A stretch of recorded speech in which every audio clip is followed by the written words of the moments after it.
Good afternoon, ladies and gentlemen. My name is Lisa Lord. Apart from working here at the University of Penn, I also lead a public speaking organization called Strictly Speaking Toastmasters that meets here at the Penn Bookstore.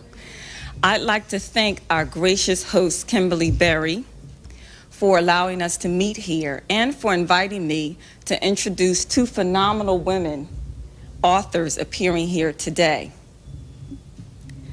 Ayanna Bird is a writer and editor living in Brooklyn, New York.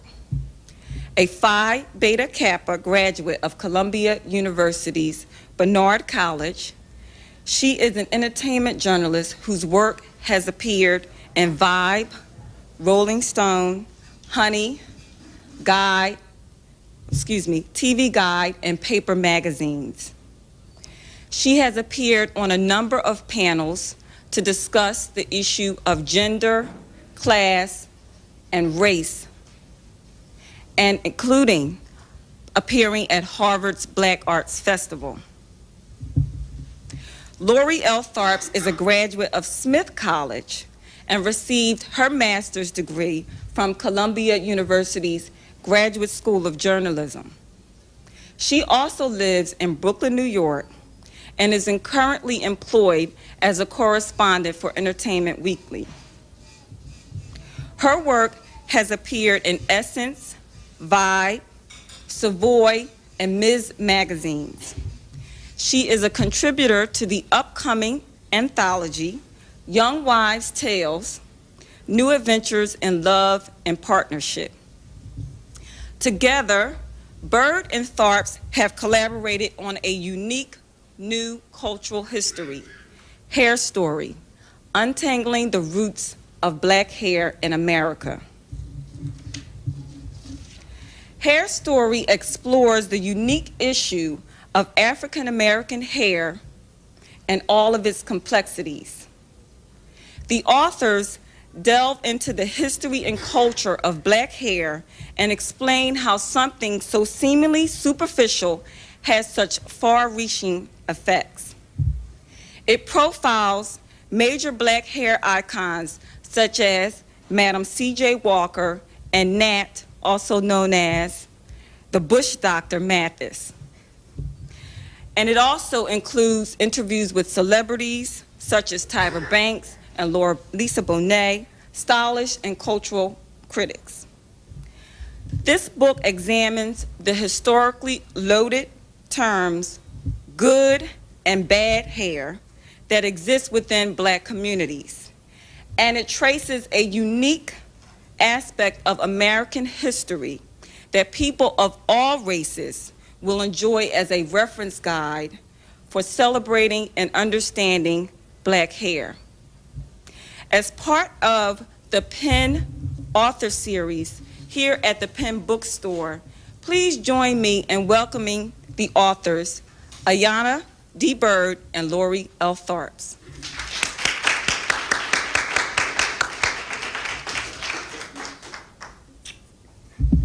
Thank you very much. Hi. Thanks for coming out on this rainy day. It's not 65 degrees like they said it would be. Go ahead. We'd like to start by getting people involved in this discussion right from the beginning, and we had some questions to ask, and if you know the answer, just feel free to yell it out. If you want to raise your hand, it makes you comfortable, you can raise your hand, but just if you know the answer, just shout it out. What hairstyle was Michael Jackson wearing in 1984 when it caught on fire during the filming of the Pepsi commercial? All right. Jerry curl. Yes, that is correct. What hairstyle caused the United States military, several commercial airline companies, and hospitals across the country to change their uniform requirements? Yeah. The afro, that is correct. The afro was in the 60s when people started wearing the afro in such great numbers. Military hats, nurses' hats, they could not accommodate that much hair, so they had to actually change the standard size of these hats, which might sound like a superficial change, but the fact that it made such an impact that these government organizations and private organizations had to take note of something that black people were collectively doing, just as one implication of the power of black hair. And the last question is, what was the first black-owned company to be traded on the American Stock Exchange? You speak a little louder.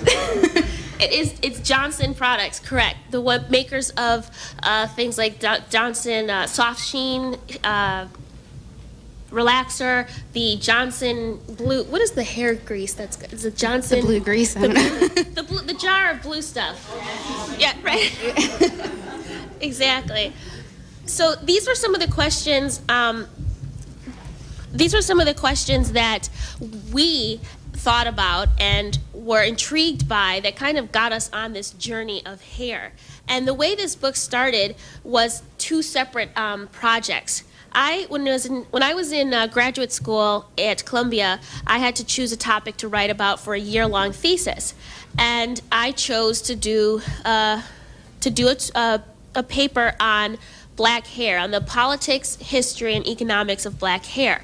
And originally, my advisor told me that that wasn't a topic, that there was no way I could write a full year's project on black hair. She was a white woman from England who really just had no belief, no idea that there could be something could be done of that magnitude on hair. And I said, well, I'm going to do it anyway. And she agreed to let me try. And when she saw the finished product, she was so impressed by all of this information that she'd never known about. And she ended up taking my paper and giving it to a friend who had just adopted a black child. It was a white friend who had adopted a black child. She told me that I should turn this into a book. And at the time, I was just worrying about finding a job, so I really didn't think about writing a book. But it was in the back of my mind that there was even more to say. And I graduated in 1997 and started working at Vibe magazine, where I met Ayanna. And in 1993, I was at Barnard College and had to do a sociology paper for a class on American popular culture, and decided I was going to do something on black women and beauty images. But the night before the paper was due, all I had were my 3 black roommates to interview for the paper, and so I started talking to them, and all of their issues that kept coming up were about hair. And so I decided, well, that was even easier to just write about hair because it was a narrower topic. And it was also something I had been very interested in. I had cut all of my hair off to about this long the year before, and I'd done it because I thought, oh, it'll be easy, and I can go out in the rain and not have to worry about it. I can go to the gym. And really, it impacted me in ways that I hadn't thought it would when I first cut it off. It impacted my self-esteem. It made me think, like, oh, boys aren't going to talk to me, and all these different things that I did not think would come up over a haircut. And so a lot of these women, I thought I was crazy when I had all of these thoughts and concerns and worries a year before I did my paper. But the women that I spoke to also said a lot of the same things, and I realized it was a topic that wasn't just me being obsessive and dramatic. And so I did this paper, and my professor was kind of like, oh, black hair, great. And it was a white man who really thought I was just crazy to try to cram 10 pages worth of anything about hair. But when it was over, the same with Lori. He thought it was wonderful, and he Xeroxed it, and he took it to a conference, and, oh, you have to write a book. And I was like, no, I just have to, graduate. And then the next year, I had to do an honors project, and I decided to do a collection of essays on hair, and I looked and black women. And my paper, unlike Lori's, was more sociological. And we met at Vibe, as she said, in 1997, and realized we'd both done these projects on hair with professors who had initially thought, oh, is that even a topic, who ended up telling us to do a book. And so we figured, okay, well, we'll do a book. And it took us about another year to really decide to write the book, and so we did. And excuse me, and besides the ideas that we had formulated in these years in our own personal projects, we had also just had so much reinforcement by black people in this country who had so many common experiences, feelings, interactions in the workplace, at school, at summer camp, where we said all of these commonalities need to be documented. There has to be a reason that black people can talk to one another, perfect strangers, go up to one another and say, did this ever happen to you? Or how did you do this to your hair? And there's an instant recognition. There's an instant bond there. So we thought there's something there that should be written down. And also, there are so many times that non-black people were curious about black hair. They had questions, and they didn't even know how to state the question. They would want to know, how did you do that to your hair? Why do black people, get so concerned about rain? Or how come my coworker had short hair yesterday and today it's down to her back? And why, all these questions. And we thought, again, there needs to be something that non-black people who do have questions and maybe don't want to go and be obnoxious or rude or seem to be uneducated about black people can also just pick up a book and say, oh, I understand. It's more than just hair. There is something to be said. There is a history there, and that's also what we wanted to do with this book. And finally, it was important for us to write a book that just documented chronologically just the history behind the hair. We're not qualified to do any kind of how-to hair care book, and which I think a lot of people assume that that's what it is. It's not. We also felt like it was really important to do a book that did not necessarily state our personal opinions. And actually, as we wrote the book, I think my opinions about hair changed a lot. But we just wanted to state the different aesthetic, political, economic meanings that our hair has always had. And it definitely includes the opinions of a lot of different people, but thank you. But not necessarily of us. And a lot of times when people look at us and assume, oh, well, they have dreadlocks, they must think that if you have straight hair, it means X, Y, and Z, and if you have natural hair, it means your consciousness is, whatever. And we did not want that to come across in the book because, oh, look, there's my grandmother. Sorry. Because we felt like the history of our hair is so rich, and it's not just about the struggles, and it's not just about, oh, should you wear your hair natural, should you wear it straight? It's also just celebrating all the different looks that we've had and the artistry behind it. So with that, we are going to start reading a few selections from it. I know most people are here for lunch, so we're going to keep it really short. Don't lean on the podium. Okay. As we stated, the book is chronological. It starts in Africa in the 1400s and goes all the way to today. Chapter by chapter, we go through a different period of history. And obviously, the first place we have to begin is in Africa before the people who we consider black Americans now were in the West African countries. So, excuse me. The story starts in Africa, black hair in bondage, 1400 through 1899. The story of black people's hair begins where everything began, in Africa. Not surprisingly, the birthplace of both astronomy and alchemy also gave rise to a people in perfect harmony with their environment. Indeed, the dense spiraling curls of African hair demonstrate evolutionary genius. Like natural air conditioning, this frizzy, kinky hair insulates the head from the brutal intensity of the sun's rays. Of course, there's not one single type of African hair, just as there's not one single type of African. The variety of hair textures from Western Africa alone ranges from the deep, ebony, kinky curls of the Mandingos to the loosely curled, flowing locks of the Ashanti. The one constant Africans share when it comes to hair is the social and cultural significance intrinsic to each beautiful strand. In the early 15th century, hair functioned as a carrier of messages in most West African societies. The citizens of these societies, including the Wolof, Mendi, Mandingo, Yoruba, were the people who filled the slave ships that sailed to the New World. Within these cultures, hair was an integral part of a complex language system. Ever since African civilizations bloomed, hairstyles have been used to indicate a person's marital status, age, religion, ethnic identity, wealth, and rank within the community. The rest of the chapter goes on to explain how important the hairstyle was to the individual African. It was really their, we said earlier this morning, it was almost like your social security number, because it wasn't just your name, it was everything about you could be ascertained just by looking at your hair. I could look at somebody and say, oh, I know your name is Jan Smith, and that you work here, and this is the profession you're in, and you're at this level of society. And also that the hair was also had spiritual connotations to it. A person's spirit was connected to the hair. Therefore, anybody who was a hairdresser also had a very elevated place in society, because, you know, you would not trust just anybody to touch touch this precious possession you had. And then when the Africans were captured by slave traders, one of the first things that the slave traders did was shave off the hair, probably just as a hygiene thing, but in essence, what they were doing was cutting off their identity. I mean, it was really just stripping them of who they were. And then in slavery, you had a lifestyle which clearly was not conducive to maintaining these elaborate and beautiful hairstyles. And on top of that, the stress, the poor nutrition, and just the degrading lifestyle was really detrimental to anybody keeping up something like the hairstyles that were done in Africa. And on top of that was the kind of, I don't want to say brainwashing exactly, but the kind of, the white, okay, we could call it brainwashing. The slave owners would tell the slaves that their hair was inferior, that they would even classify it as wool to suggest that the blacks were more animalistic, and if they were animals, they were easier to keep as slaves, because if they thought themselves as inferior, it was easier to keep them, under their control.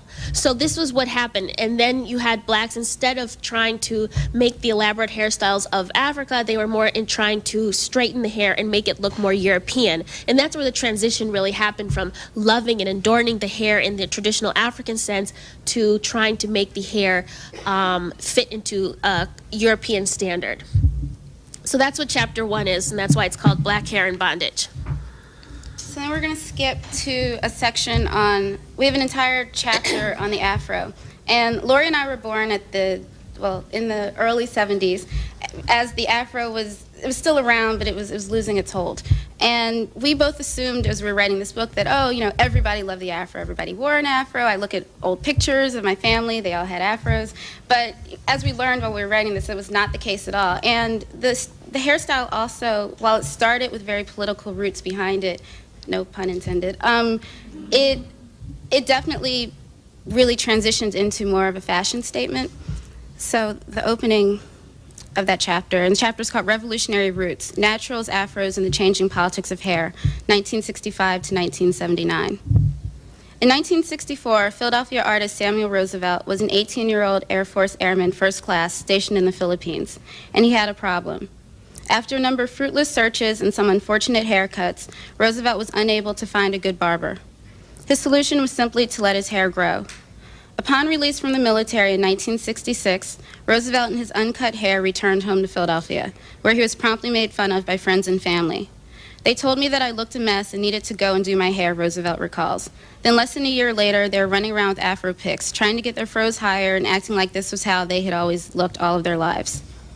Between 1964 and 1966, colored people and Negroes became black people. And these black people overwhelmingly chose to adopt a new black-identified visual aesthetic, an aesthetic that not only incorporated an alternative to straight hair, but actually celebrated it.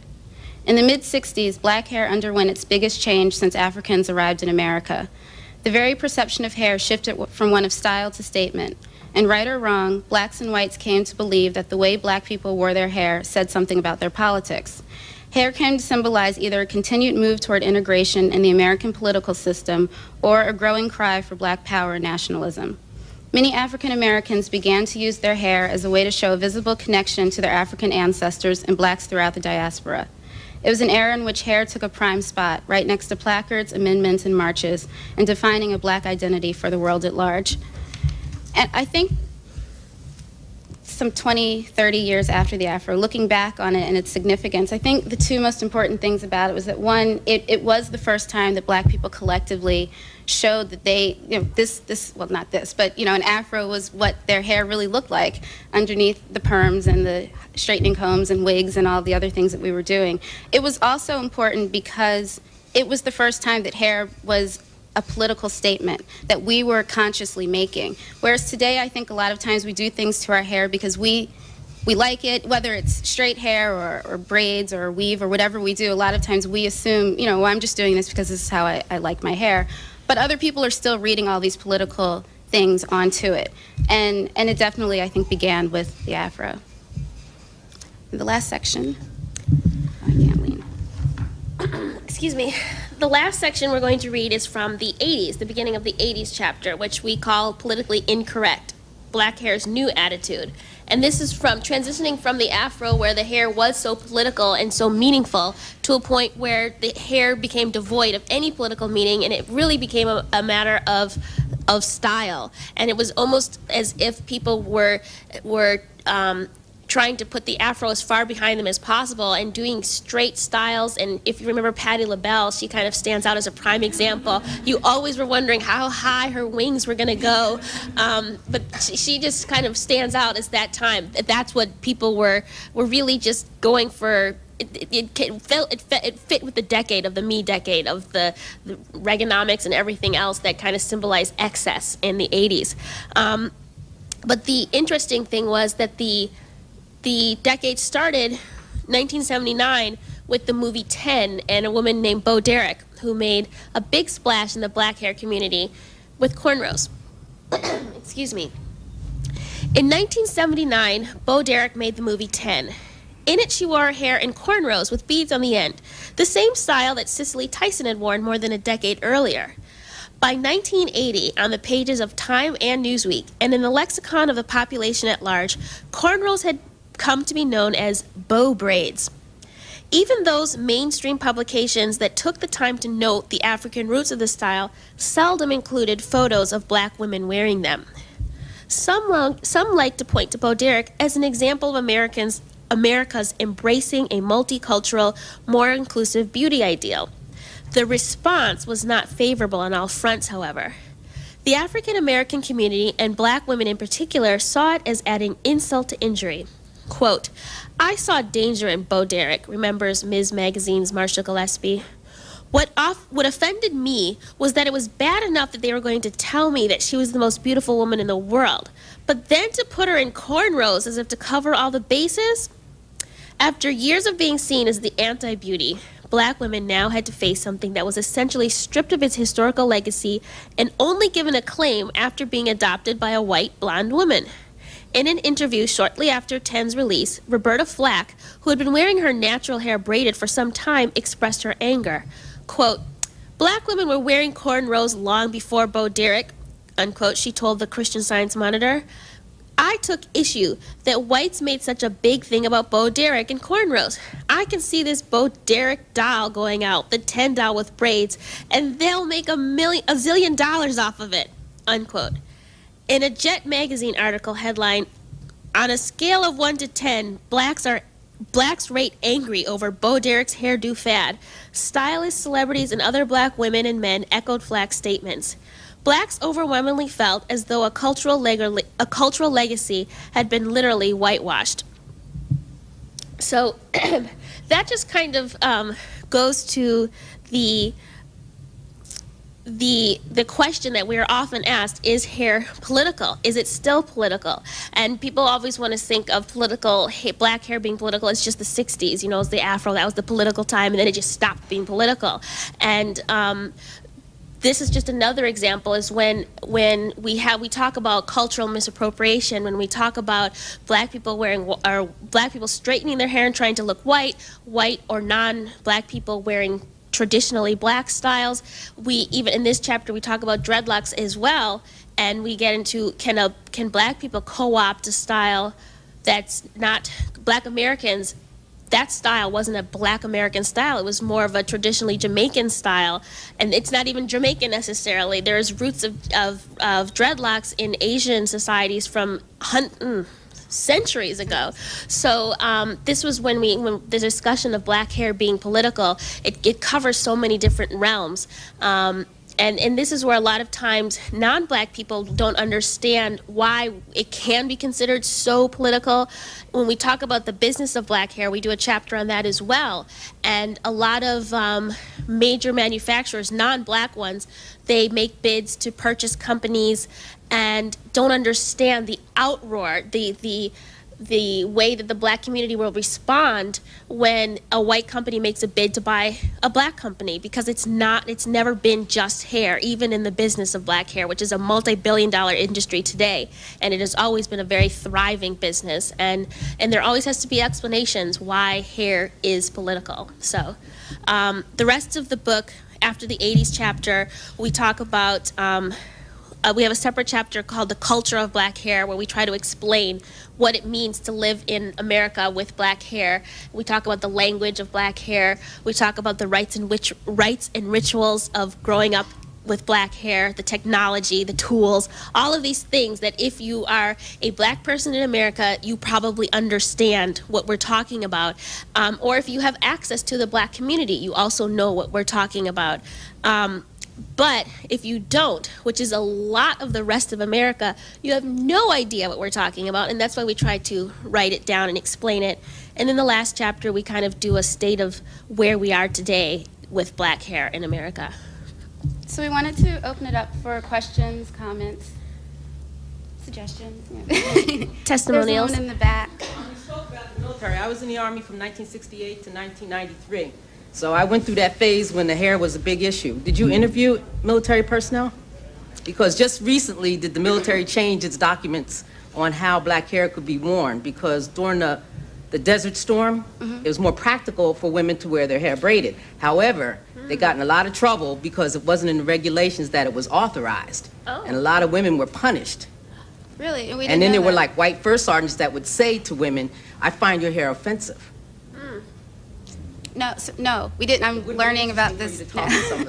We talked to a couple from the 60s when they Right. were coming out of the military, more people who had always kept their hair short and kept their hair in military style cuts, and then when they came out, they were so surprised and even shocked themselves.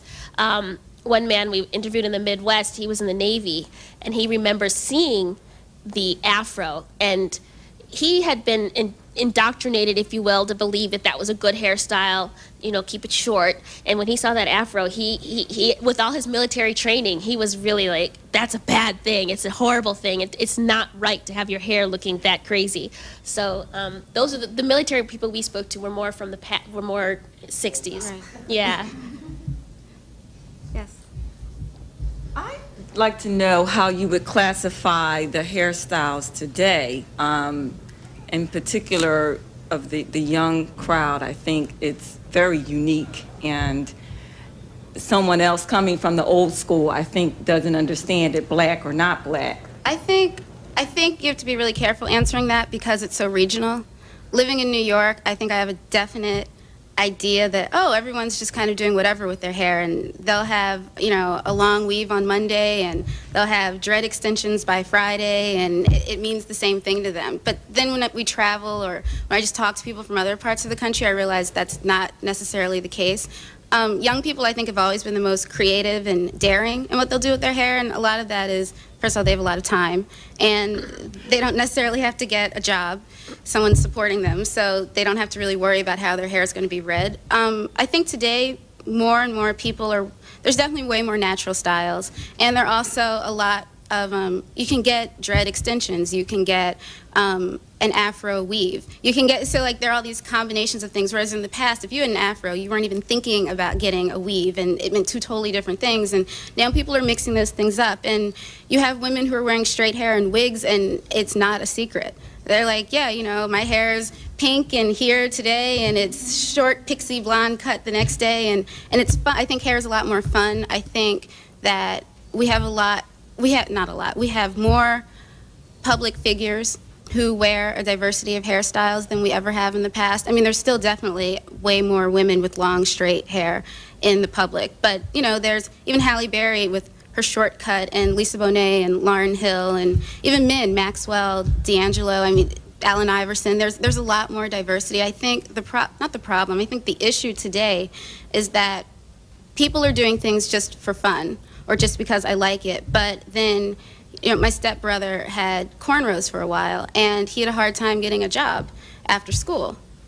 I mean, he's not straight A student, you know, he's a good student, he's a good kid, but people thought he looked like a thug. I've had conversations with members of my family who used to wear afros and who, you know, follow the Black Power movement, who today are like, oh, you know, I don't know if I would hire a guy with cornrows because they look thuggish. I'm like, what are you talking about? Like, talk to him, see if he's thuggish. Like, how are you just going to write him off because of his hairstyle, especially if you're a child of the 60s and you're saying that? But it definitely happens, and that's reality. And I think today we need to be aware of the fact that, yeah, you might decide to wear a wig that is, you know, multicolored and all these things, and it's just how you want to look that day, but you have to understand other people are deciding all of these other things about you.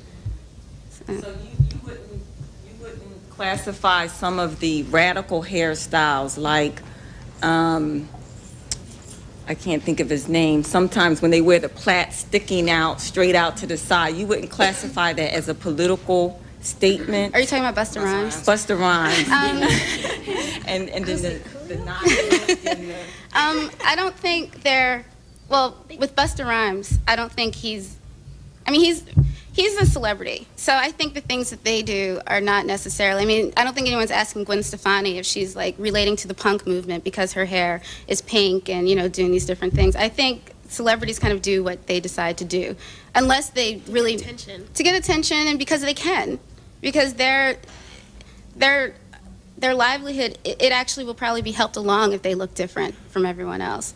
But no, I don't think Busta Rhymes is making a political statement with his hair. And I think, if anything, he's probably opening the door a little more, especially now that he's making movies and he's way more mainstream than he was when he started out in his career, for someone who decides to wear dreads, maybe to have like one less hurdle to cross when they're going in front of a white person for a job or in front of a black person who thinks styles like that are radical.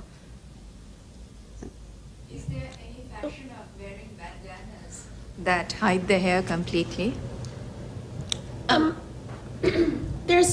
Historically, it's interesting because in slavery, we know that a lot of black women wore kerchiefs, and people assume that that is something that black people have historically always done.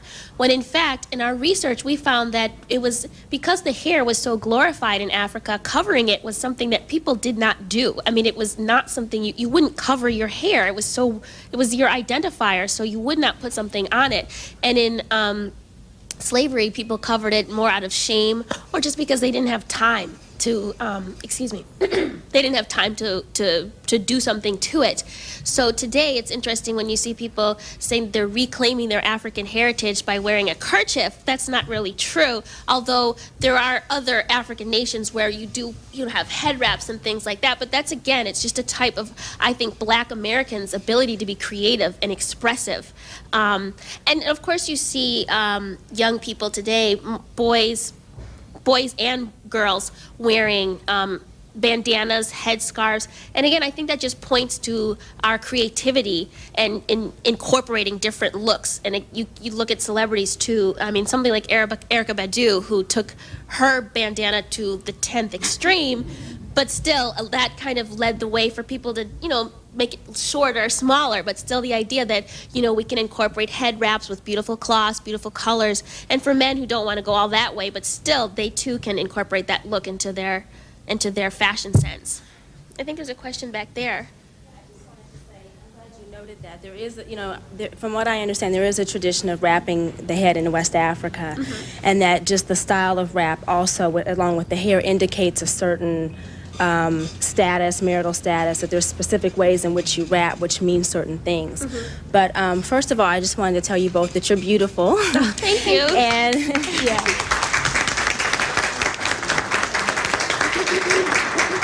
And second, before I run out, I just had a quick question. You talked about the 80s, and I mean, I was born in 72, and we might be around, peers. I remember, just growing up in the 80s and the asymmetrical cuts and all that other stuff that we used to do, and you contextualize the 80s very well in terms of history. And I wondered, kind of like with the question that this woman asked here, in terms of the 90s and the weaves and the wigs, do you see that historically as just kind of going back to the 60s where we wore wigs and it's just kind of coming back around, or do you see that more in terms of the culture of the late 90s and what that, what values that might be connected to that? Just as the 80s, you said it was kind of coming from the excess and the da-da-da-da. I wondered if you kind of could comment on the wigs and the weaves now as opposed to how they may have been at another point in our history. I think it's interesting, and this is why writing this book was so interesting, was to see the historical continuum, because people were wearing wigs. Black male slaves were wearing wigs in the 1700s in emulation of the slave masters who also wore wigs. In the 50s, women wore wigs because they couldn't get the long, straight styles that were in fashion, black or white. both were wearing wigs.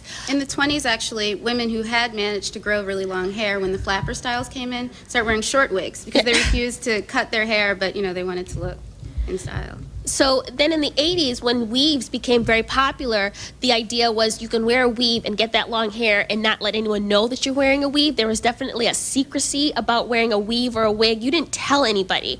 Whereas in the 90s and today, you have people wearing wigs and weaves, but they're a lot more upfront about it. You don't get the kind of, you have to do it at, 2 o'clock in the morning and disappear for a week and come back and hope no one notices that your hair just grew. And that's, I think, the difference that we're seeing today versus 10 years ago. You have celebrities also, which celebrities really set fashion trends a lot for us. And when you have a celebrity like Tyra Banks, who we talked to for this book, who can go on Oprah or go anywhere and say quite freely, yeah, this is a weave, and I wear a weave because it's easier for me to get different styles as a model. It's it's too much work on my hair to be switching styles and trying to curl it one day and do this and do the other thing. It's a weave, and you too can have hair like Tyra. I'll tell you the kind I use. Toni Braxton, same thing. Whereas essentially there's this openness about it now, and this person like Little Kim, who can wear a long wig that nobody believes that is her hair. It's platinum blonde or pink or orange, and so it's like, yes, I'm faking it, but it just goes with what I'm wearing today. And that, again, I think shows a development of acceptability within the Black community and a kind of a, we don't care what anyone else says, this looks good on me today, I'm gonna try it. And again, because you can see it on television, on anything from a Sprite commercial to a video, these things are more acceptable, and people can step out of the house and not have the fear that, oh, I'm wearing a weave, that means something about me or anything. No, it means that somebody else was wearing it yesterday and it looked good, and I think it'll look good on me too. But I also don't want to oversimplify that. I think too much, I think there's still a huge idea of, if I don't have straight hair, I'm not attractive. If I don't have long hair, I'm not attractive. I mean, it's definitely, I think, lessening, but, and I think a lot of it's because, our generation, I was born in '73, we were raised by parents, whatever their hair looks like now, they probably had an afro, or their best friend did, or they knew about them, and so it was an idea to us that, you didn't have to straighten your hair, even if they now have straight hair. But, so what Lori said, I think, is true, that a lot of times women more and more are like, well, it's just because I like it this way. But I think the question that a lot of us still have to ask ourselves is, okay, but could you also like it if it was that long and natural? And that's where we still are, where, no, for most people, and it's not just, oh, my face wouldn't look good with this, it's that we really think it would tie up so much of who we are to get rid of our hair. For me, it's kind of troubling that it's no longer secretive. Not that it was good to be secretive, but it's just like, yes, I mean, this is a wig, and this is a wig. It's like, but when you put on a wig, how are you nurturing your own hair? I mean, your own hair is under there, and it's like it's not breathing. I don't know how well you're maintaining and caring for your own hair when you wear a wig all the time. And I guess that's a question. That's one of the things we just wanted to say in writing the book. We weren't trying to say you should not have straight hair, everybody should cut their hair off and find their true inner self. That's not what we were trying to say. But if people understood the history of their hair, the power of their hair, and what their hair can do naturally, you still might choose to keep your hair straight. I mean, you might like it better that way, but to be informed and to know, that's what I think the main goal is, to understand. For people, we're not hair care professionals, we're not telling you how to do your hair, but if we did have one aspect of that, it would just be that you understood the history of your hair before you said, oh, I have to keep my hair like this because it's not pretty the other way, it doesn't work the other way, I won't be accepted the other way. I think both of us, in doing our own projects, I cut my hair off after finding out the history of my hair, just because I wanted to see, what did this product, this thing that has brought us through so much, feel like? And again, it's still a choice. I could still decide to straighten my hair tomorrow, but it would be with an informed understanding of what my hair has been through, because it does have its own history. I have two questions. One question, how did you decide to include, or who did you decide to interview?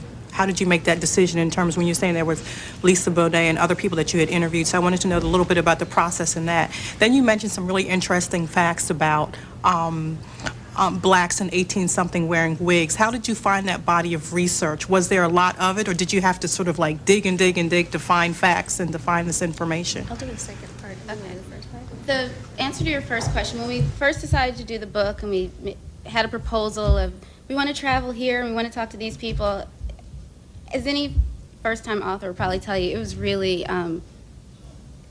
reaching. Like, we were going everywhere. We were going to Brazil, we were going to Paris, we were going to Senegal, we were going all over the place on like our little advance. And we also had this huge list of people that we wanted to talk to. I think just because we'd both done projects on hair before, and it was just always something we were interested in, and just living in this, culture, we knew people, like I knew that Oprah once had made the statement on her show about always wanting hair that moves. So we wanted to talk to Oprah about that statement. And we wanted to talk to Lil' Kim because her hair is just so outrageous. And we wanted to talk to Lisa Bonet because she's always had these, during the 80s, while most people, I mean, she had weaves for a while on like the Different World time, but she also always had these, she had like Nubian twit, those knots for a while on her, like a couple of episodes, and she had short hair and she had dread extensions. This was before a lot of people were experimenting with lots of natural styles. We wanted to talk to Lauren because of her dreads. We wanted to talk to Erykah Badu. We had all these people we wanted to talk to. Well, Oprah doesn't talk to most people because she, especially now with her book club, she doesn't really want to seem like she's endorsing any one project. So we took Oprah off the list. And Lil' Kim was making an album, so we took her off the list. So the celebrities, it came down to, we definitely wanted to talk to a model. And Tyra Banks has made so many statements about her hair over the past and wearing weaves that we just made an effort to get in touch with certain people that we felt we just needed as key people. There are also certain academics, like Bell Hooks we've interviewed. We talked to Cara Olivia Haran, who wrote this children's book called Nappy Hair, which caused this huge uproar in Brooklyn in '98. And then we just wanted to talk to a lot of people on the street. So the internet was actually a really great tool for us. We had this, like, it wasn't a survey, but just kind of a questionnaire on hair, and we sent it out to, just people we knew. And we're like, please forward this. And every time I came back to my desk, I had like 30 new emails. We had no idea. And luckily, Lori was writing the chapter that included all of those things. So every day I was just like, more for you, Lori, and just forwarded all of them to her. But that was really amazing. And, every so often, one of those emails would be from somebody pointing out, oh, actually, you should talk to this person. They just did a study on whatever. And we also did focus groups around the country. Looked through photographs of our family members for ideas. Yeah, so that was how it came up. And, as we were reading anything that someone else maybe had quoted somewhere, we would just try to find that person and talk to them for the book.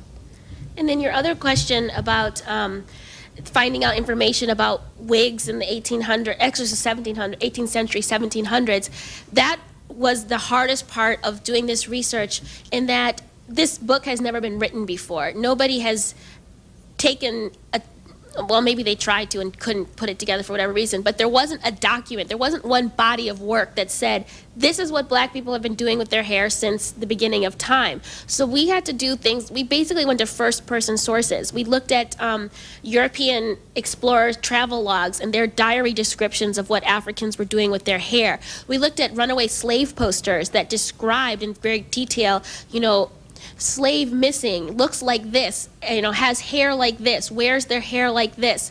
The things about the wigs that was mentioned in the runaway slave posters, wears a wig, often seen in a wig, trying to emulate his master, something like that. So we really did look at just documents that were from those times. We spent a lot of time in research libraries looking at also in newspapers, black newspapers, that also would describe these styles, what people should wear or shouldn't wear, what was fashionable for the time. So it was the WPA interviews. Right, the slave interviews were very instrumental in saying, this is what people were wearing, this is why they were wearing it. And it wasn't, it was better that way actually, because it wasn't it wasn't subjective in any way. It was just description. So that's what we had to do, is pull from there, make inferences, and then talk to historians who could say, yes, this is what people were doing. This made sense for that time. There's a woman in the back. In some of your research, did you find that black men in the corporate world didn't have the freedom or that black women? Because I find that I know in particular there are black men here that have graduated from law school or medical school, and some of them had dreads and they couldn't get a job. And when I saw them again, they said I had to cut my hair in order to get a job. I think the fight over how to wear your hair in the workplace started with black women in the late 70s and early 80s when we started wearing cornrows a lot. And women of every class level were wearing their hair braided or in cornrows. And there was a huge class action suit taken against the Hyatt hotels from about 1,000 women in the Washington, D.C. area who had been suspended or fired from their jobs for wearing braids. There were a lot of individual court cases, mostly from flight attendants, hotel front desk people who were getting in trouble over their hairstyles.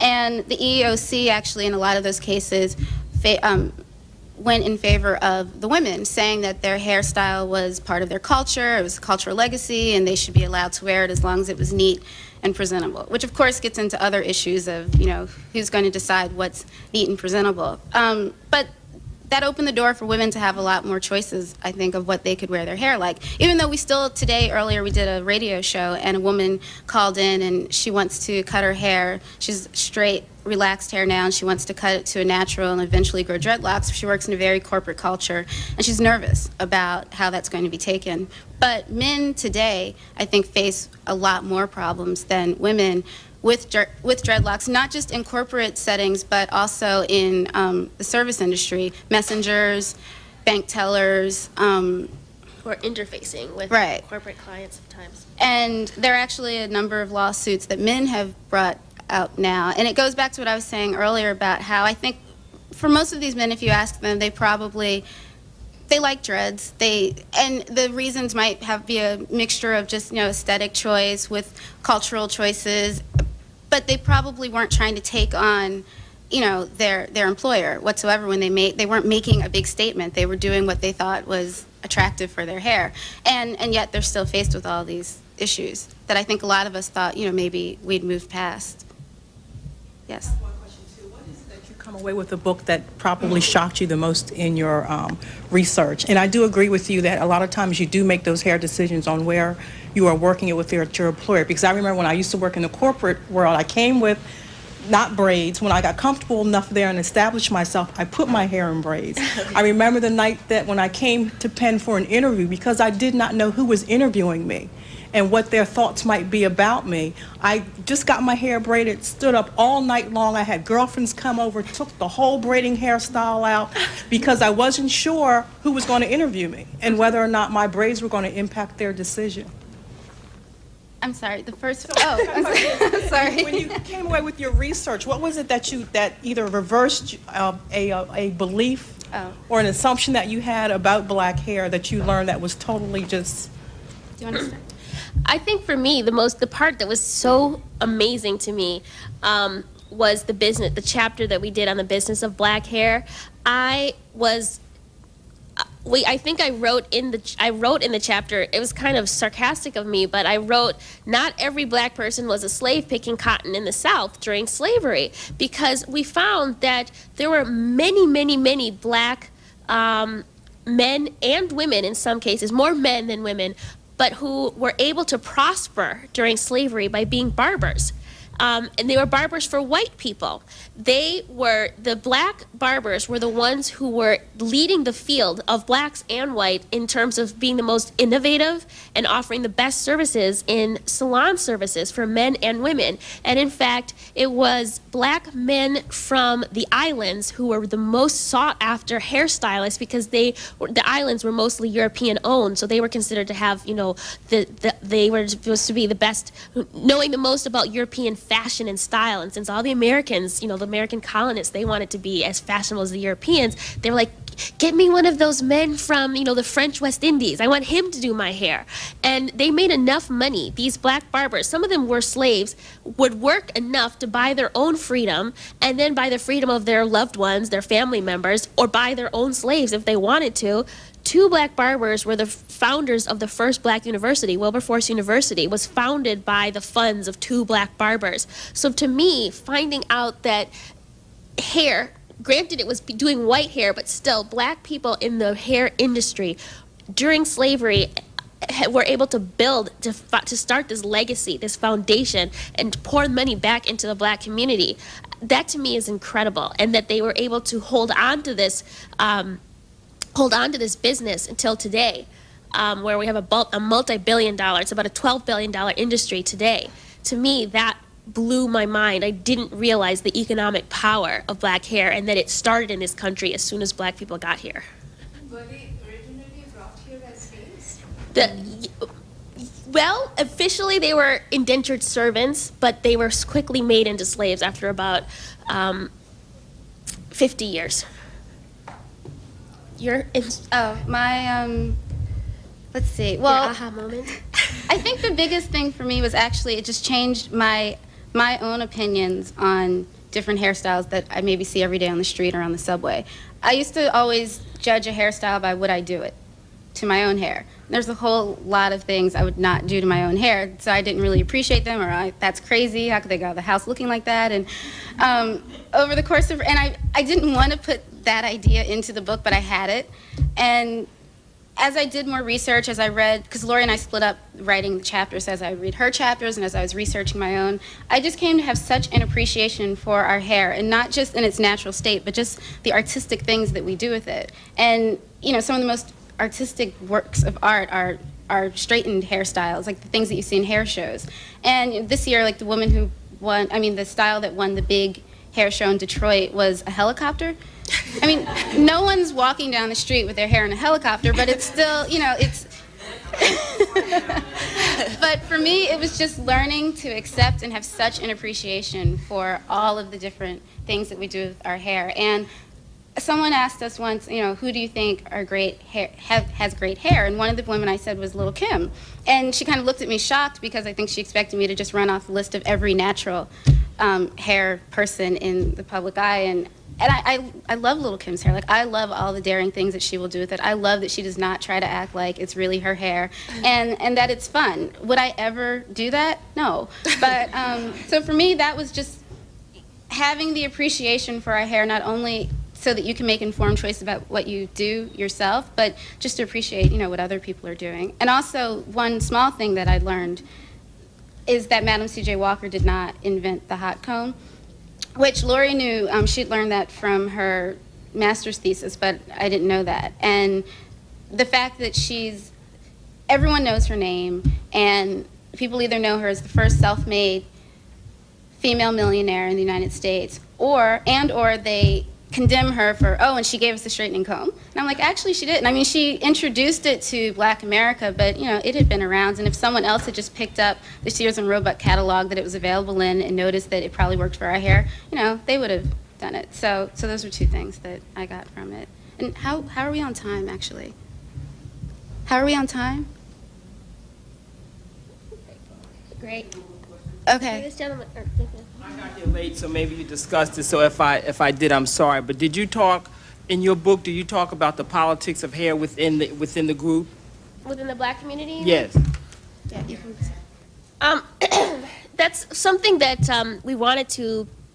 A lot of people assume that the issues about black hair, it's all black people facing white America, and if white America just understood our hair, we'd be happier, healthier people. But when we found in most of our interviews with everyday people was that many of the most divisive situations about hair come within the Black community. When we're talking, we talked about this in our radio show this morning, that black people will say, you know, our parents or our grandparents will say, don't do that to your hair, you will not get a job, it looks bad, we worked so hard to not have to look like that, No please man's don't do gonna that. You used to be cute, you know, all of these things that come from within the Black community. And also, again, from historically,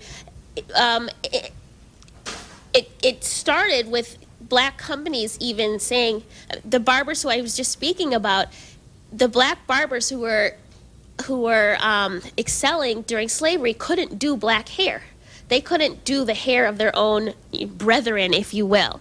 In the 20s, I'm giving you very obvious examples, but, women who wanted to be dancers at certain nightclubs in Harlem, if your hair wasn't a certain straightness, you couldn't work there. Churches would say, you can't come into our church if your hair doesn't pass the comb test. We found anecdotal evidence of combs being hung on the front door of a church. And if your hair couldn't pass through this fine-tooth comb, you couldn't be a member of that church. It's actually Philadelphia churches. I remember.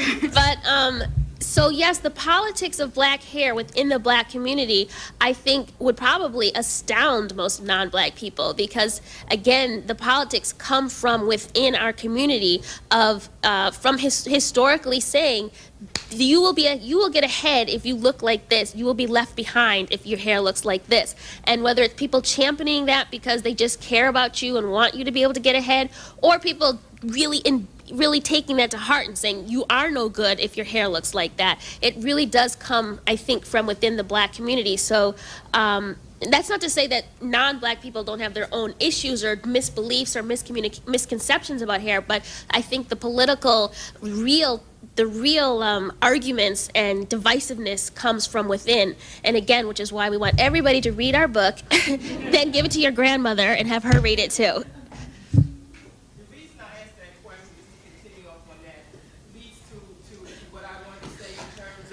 One of the reasons that people outside of our community view our hair politically is simply because we don't understand it and we don't respect it. And we don't bring to it the kind of ethnic understanding of who it is and what it is. So what it does is it gives the larger community the ability to feed into whatever they want to feed into. Sure. And so that's never going to change until we change. I agree. I'm sorry. No, you put it very well. I think this one gentleman right there had one last question. Research that you've done, do you think that, because sometimes, you might do research and you say, okay, well, let's put most of the information in the first book. Would you do another book? Or are you thinking about doing another book? There's definitely a lot more information that we could include, especially in the last chapter. Well, just speaking to you right now, that's a whole other thing that we did not, about the military. We didn't go into that, right? That's huge. When we were writing, there's one chapter on just on the culture of black hair, and just the issues about dating with black hair. That could be an entire book. The last chapter, we really tried to sum up everything that was going on, but we really did not give as much space to certain. The book is just about America, and that was pretty easy to just write about black Americans and keep it this very monolithic group throughout most of the book until you get to the 80s and the 90s, especially in places like New York where there's a lot of West Indian immigration and the hair issues, like the groups against each other and common issues, and we don't really go into that. So there's definitely more for another book. Will there be another book? I don't know. Lori's having a baby and I'm taking a break, and and so, but there could be. We also think we got a lot of comments from Hispanic people who were they're so connected to a lot of these issues, and they say they have the same terms, pelo bueno and pelo malo, with good hair, bad hair, that they also deal with. And people said, did you mention the Latino community? And no. Not because we didn't care, but because we were trying to focus. But again, that's another, it's either a whole new book or, an edition, second edition paperback. We'll add an extra chapter. But there's definitely like these other groups that definitely deal with the same issues in America, but, they're not quote unquote black Americans, which is something, it's hard to define in and of itself. So I think that was going to be the end. Thank you all so much for coming.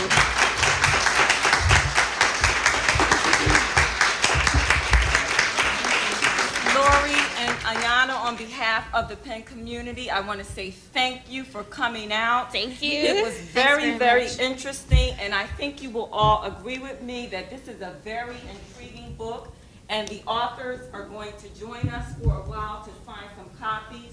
So please come up and purchase the book here at the cash register, and they will sign it and personalize it. Thank you very much. Thank you.